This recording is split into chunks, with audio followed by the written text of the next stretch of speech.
बिस्मिल्लाहिर्रहमानिर्रहीम। अस्सलाम वालेकुम। आज का हमारा टॉपिक है पीरियोडिक ट्रेंड इन फिज़िकल प्रॉपर्टीज़। पिछले लेक्चर्स में हमने पीरियोडिक टेबल, उसकी अरेंजमेंट, उसके अंदर जितने भी एलिमेंट्स हैं, ब्लॉक्स की डिवीजन और उसके अंदर जितने भी metals, non metals and metalloid के ग्रुप्स हैं वो हमने डिस्कस किए। अब हम देखेंगे पीरियोडिक ट्रेंड फ़िज़िकल प्रॉपर्टीज़ के किस तरह से पीरियोडिक टेबल के अंदर एलिमेंट्स की मौजूदगी में ये वेरी किस तरह से करते हैं। मॉडर्न पीरियोडिक टेबल में एलिमेंट्स को ascending order of their atomic number के हिसाब से अरेंज किया जाता है, यानी कि एटम्स को इस तरह से प्लेस किया गया कि इनका एटॉमिक नंबर एक के बाद दूसरा, दूसरे के बाद तीसरा, इस तरह तरतीब से उनको अरेंज किया गया। और इनकी जो क्लासिफिकेशन है ग्रुप्स में और पीरियड्स में, वो इनकी जो रिजेम्बलेंस है प्रॉपर्टीज़ में, उसके ऊपर डिपेंड करती है। जैसे जैसे आप देखते हैं कि पीरियड में आप 1 से 2, 2 से 3 एटॉमिक नंबर की तरफ बढ़ते हैं, तो जैसे जैसे नंबर ऑफ़ इलेक्ट्रॉन बढ़ते हैं वैसे वैसे इनके नंबर ऑफ़ प्रोटॉन जो न्यूक्लियस में हैं वो भी बढ़ते हैं और इलेक्ट्रॉन आउटर मोस्ट शेल में बढ़ते हैं। और फिज़िकल और केमिकल प्रॉपर्टीज़ जो हैं वो डिपेंड करती हैं एलिमेंट्स की ग्रुप में और पीरियड में इनके साथ। अब हम देखेंगे कि कौन कौन से फ़िज़िकल प्रॉपर्टीज़ ऐसी हैं जिनका ट्रेंड जो है वो चेंज होता है पीरियोडिक टेबल में।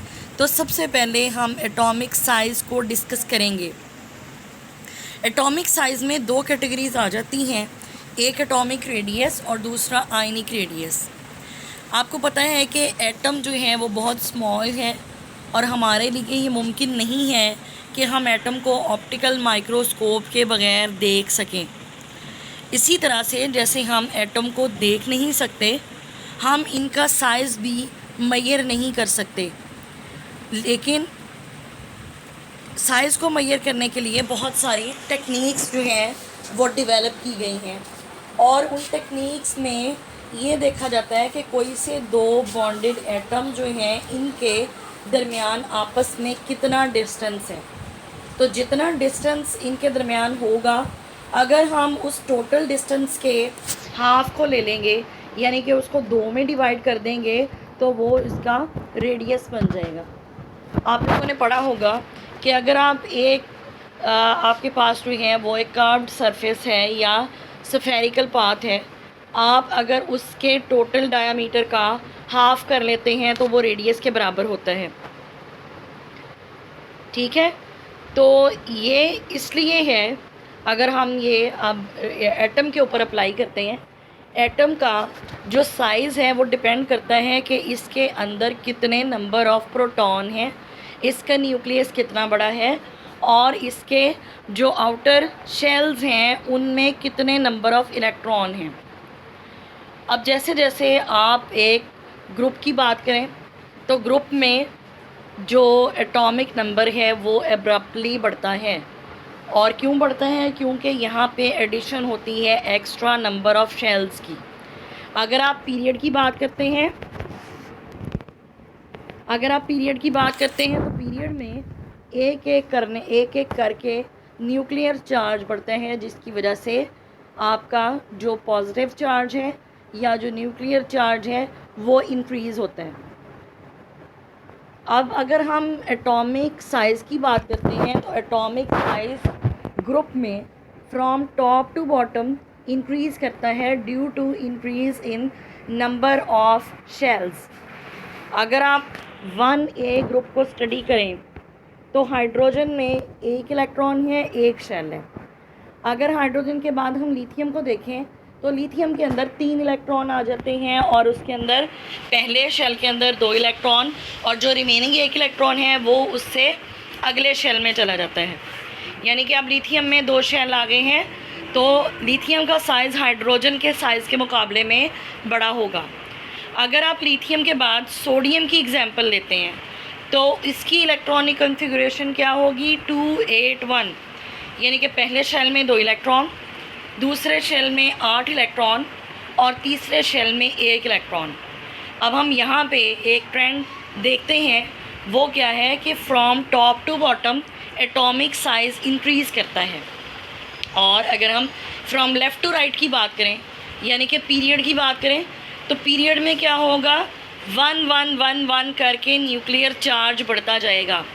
न्यूक्लियर चार्ज बढ़ने से क्या होगा, ये नहीं है कि यहाँ पे आपके नंबर ऑफ़ इलेक्ट्रॉन नहीं बढ़ रहे, नंबर ऑफ़ इलेक्ट्रॉन भी बढ़ रहे हैं, लेकिन यहाँ पे न्यूक्लियर चार्ज के बढ़ने की वजह से जो न्यूक्लियर चार्ज का होल्ड है आउटर इलेक्ट्रॉन्स के ऊपर, वो भी बढ़ता है।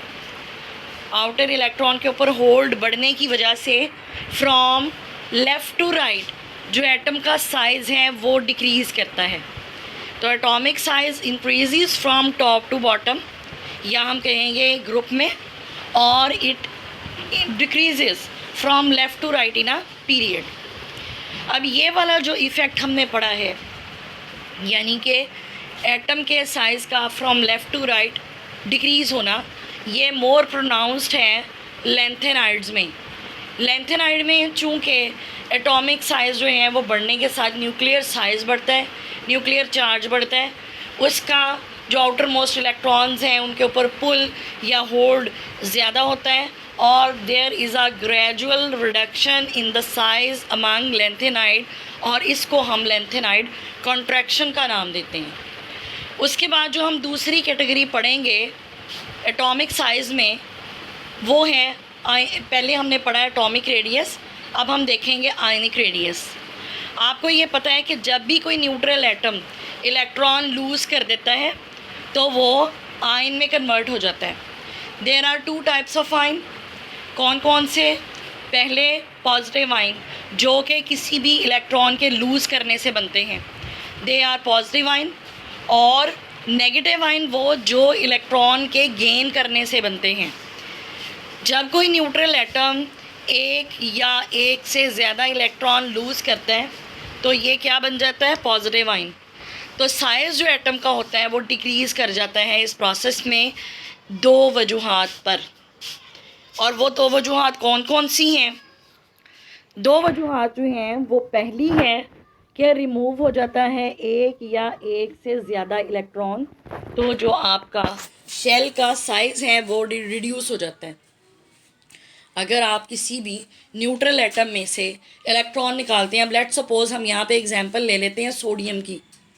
सोडियम की इलेक्ट्रॉनिक कॉन्फ़िगरेशन है 281, यानी कि पहले शेल में 2 इलेक्ट्रॉन, दूसरे शेल में 8 इलेक्ट्रॉन, और तीसरे शेल में 1 इलेक्ट्रॉन।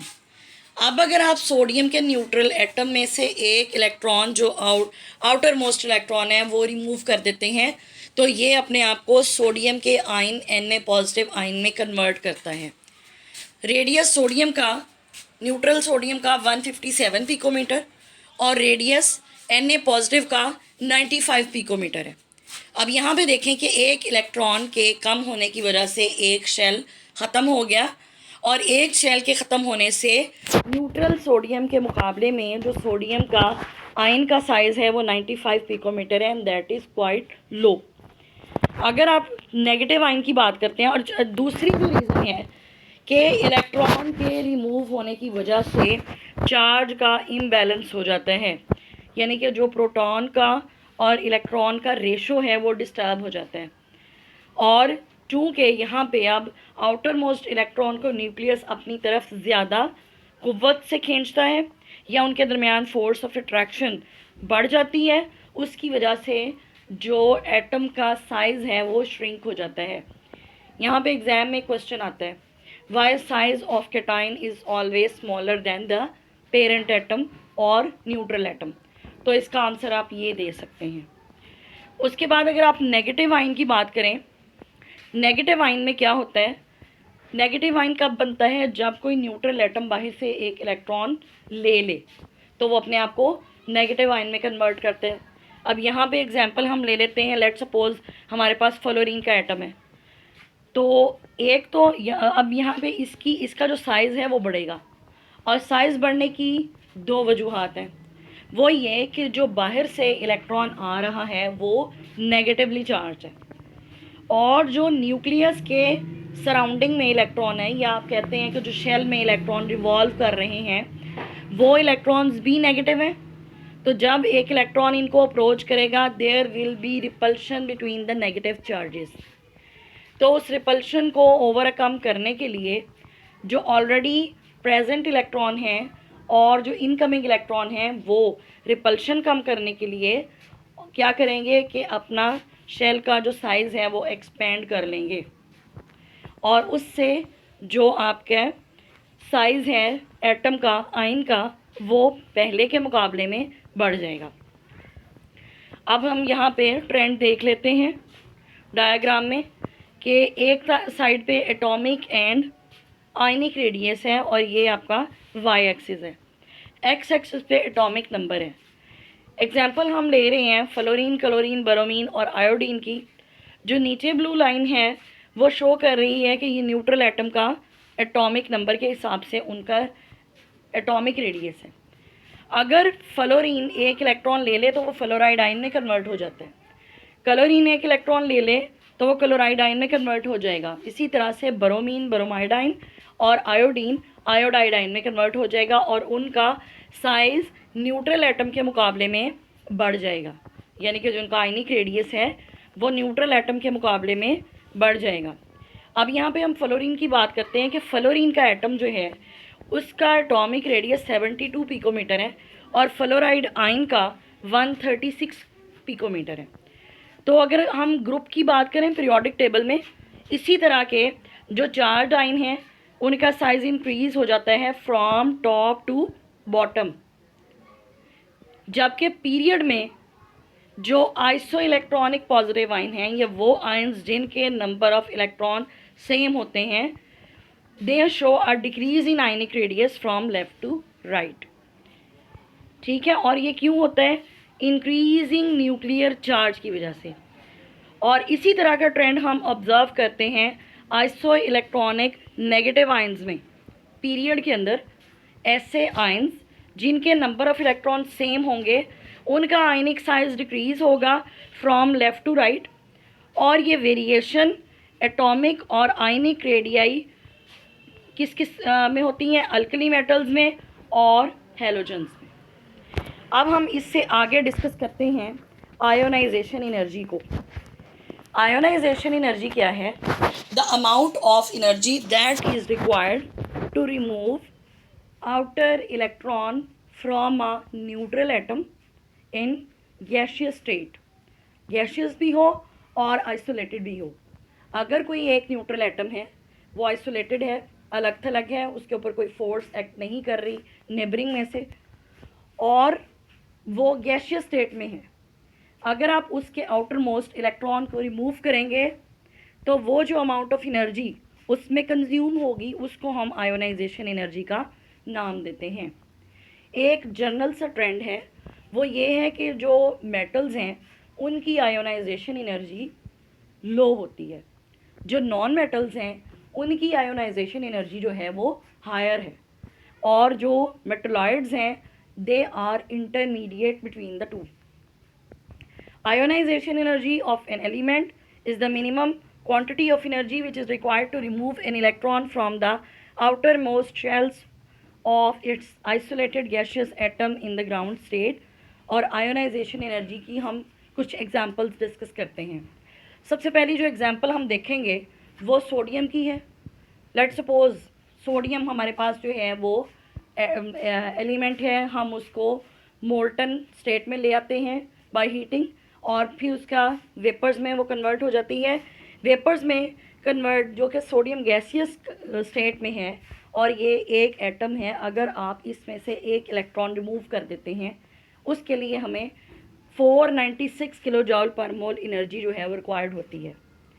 अब जिनमें नंबर ऑफ़ इलेक्ट्रॉन ज़्यादा होंगे यानी कि मोर देन वन होंगे, more than one in the outermost shell, तो उनकी जो आयोनाइजेशन एनर्जी की वैल्यूज़ हैं वो भी मोर देन वन होंगी। तो the energy required to remove first electron from outermost shell is called first ionisation energy. The amount of energy that is required to remove second electron from already mono positive ion is called second ionisation energy. अब हम second ionisation energy की भी एक example discuss कर लेते हैं। अगर आप मैग्नीशियम एटम लेते हैं, magnesium is a metal and it belongs to group second A 2A। तो अगर आप मैग्नीशियम को उसी तरह से सोडियम की तरह से आइसोलेटेड गैसियस स्टेट में ले जाते हैं और उसमें से एक इलेक्ट्रॉन को रिमूव करते हैं, तो जो पहला इलेक्ट्रॉन आप रिमूव करते हैं उसमें 738 किलोजॉल पर मोल एनर्जी हमें रिक्वायर्ड होती है। अगर एक इलेक्ट्रॉन रिमूव हो जाता है उसके बाद आप इसकी कंडीशन पे ज़रा गौर करें कि मोनोपॉजिटिव आयन में इलेक्ट्रॉन की और प्रोटॉन की जो रेशो है वो डिस्टर्ब हो जाती है और जो आउटर मोस्ट इलेक्ट्रॉन हैं उनके ऊपर जो न्यूक्लियस है उसका होल्ड और ज़्यादा हो जाता है। उसके होल्ड ज़्यादा होने की वजह से जो अट्रैक्शन है between the nucleus and outermost electron that is enhanced. इसकी इन्हेंसमेंट की वजह से अब जो सेकेंड इलेक्ट्रॉन हमने निकालना है वो हमने मोनो पॉजिटिव या यूनी पॉजिटिव आयन में से निकालना है। अब हमें अब आपको और ज़्यादा एनर्जी की ज़रूरत पड़ेगी, वो इसलिए क्योंकि यहाँ पे एक और तरह की एनर्जी जो है वो काम कर रही है। वो कौन सी है? जो न्यूक्लियस की और आउटर मोस्ट इलेक्ट्रॉन की एनर्जी है। तो यहाँ पे जो सेकेंड आयोनाइजेशन एनर्जी वैल्यू है वो होगी 1451 किलोजॉल पर मोल। एग्ज़ाम में क्वेश्चन आता है why the value of second ionisation energy is greater than the first one. Why the value of second ionisation energy is greater than the first one. तो अब यहाँ पे हम इसका ट्रेंड भी डिस्कस कर लेते हैं। ट्रेंड इसका क्या है? Variation with in a group में हम देखेंगे। अगर आप एक ग्रुप की बात करें, लिथियम है, सोडियम, पोटाशियम, रुबीडियम, सीजियम, आप ग्रुप की बात करें, ग्रुप 1A अल्कली मेटल की एग्जांपल आप ले रहे हैं। अब कौन कौन से फैक्टर इसको डिटरमिन कर रहे हैं आयोनाइजेशन एनर्जी को? ये आम तौर पे न्यूक्लियर चार्ज पे डिपेंड करता है, एटम के साइज़ पे डिपेंड करता है और शील्डिंग इफेक्ट पे डिपेंड करता है। शील्डिंग इफेक्ट एक्चुअली क्या है? ये रिपल्शन है किस किस के दरमियान? Due to electron in between the nucleus and outermost shell, यानी कि there is the decrease force of attraction between the nucleus and outermost electron. जो आउटर मोस्ट इलेक्ट्रॉन है वो और जो न्यूक्लियस है वो, इनके दरमियान में अगर फोर्स ऑफ अट्रैक्शन जो है वो बहुत रिड्यूस हो जाती है। और किसकी वजह से रिड्यूस होती है? ड्यू टू इंटरवीनिंग इलेक्ट्रॉन, या वो इलेक्ट्रॉन जो इन दोनों के इन बिटवीन हैं, तो उसको हम शील्डिंग इफेक्ट का नाम देते हैं। अब यहाँ पे अगर हम बात करते हैं कि लिथियम की आयोनाइजेशन एनर्जी ज़्यादा है सोडियम के मुकाबले में, सोडियम की ज़्यादा है पोटाशियम के मुकाबले में, उसके बाद रुबीडियम और सीजियम की आती है। और ये इसलिए आती है क्योंकि जो आपका न्यूक्लियस है, जैसे जैसे आप टॉप टू बॉटम आते हैं, जैसे जैसे आपका जो शेल का साइज़ है वो इंक्रीज़ करता है। शेल के साइज़ इंक्रीज़ होने के साथ आपका जो डिस्टेंस है न्यूक्लियस और आउटर मोस्ट इलेक्ट्रॉन का वो बढ़ता है, तो जो न्यूक्लियस का होल्ड है वो भी कम होता है। तो न्यूक्लियस के होल्ड कम होने की वजह से आपका जो ट्रेंड है वो एक सेट हो जाता है। वो क्या कि फ्रॉम टॉप टू बॉटम आपकी जो आयोनाइजेशन एनर्जी की वैल्यू है वो कम होती है। और इसी तरह से जो ट्रेंड हम देखेंगे अगला वो है इसकी पीरियड की, कि अगर आप वेरिएशन पीरियड में देखें, जिनका न्यूक्लियर चार्ज ज़्यादा होता है उनकी जो इलेक्ट्रॉन की और जो आउटर मोस्ट इलेक्ट्रॉन है, इलेक्ट्रॉन की और न्यूक्लियस की बॉन्डिंग स्ट्रॉन्ग होती है और इस तरह से उनकी आयोनाइजेशन एनर्जी स्ट्रॉन्ग होती है।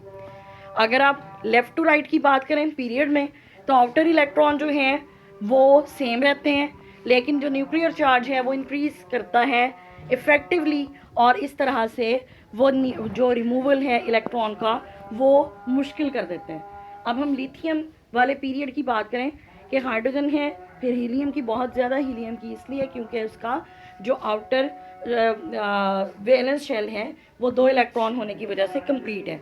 उसके बाद लिथियम की बहुत लो, फिर बोरॉन की, beryllium, carbon, nitrogen, then fluorine, then neon. और ये ट्रेंड जो है वो रिप्रेजेंट कर रहा है कि जैसे जैसे आपका आउटर मोस्ट इलेक्ट्रॉन जो हैं वो सेम रहेंगे और न्यूक्लियर चार्ज बढ़ेगा, तो न्यूक्लियर चार्ज के बढ़ने की वजह से जो आउटर मोस्ट इलेक्ट्रॉन हैं उन पर होल्ड स्ट्रॉन्ग हो जाएगा, टाइट हो जाएगा और इलेक्ट्रॉन का रिमूवल डिफ़िकल्ट हो जाएगा, आयोनाइजेशन एनर्जी जो है वो डिक्रीज़ हो जाएगी। तो आज के लिए हमारे ये 2 टॉपिक्स थे। नेक्स्ट हम इंशाल्लाह डिस्कस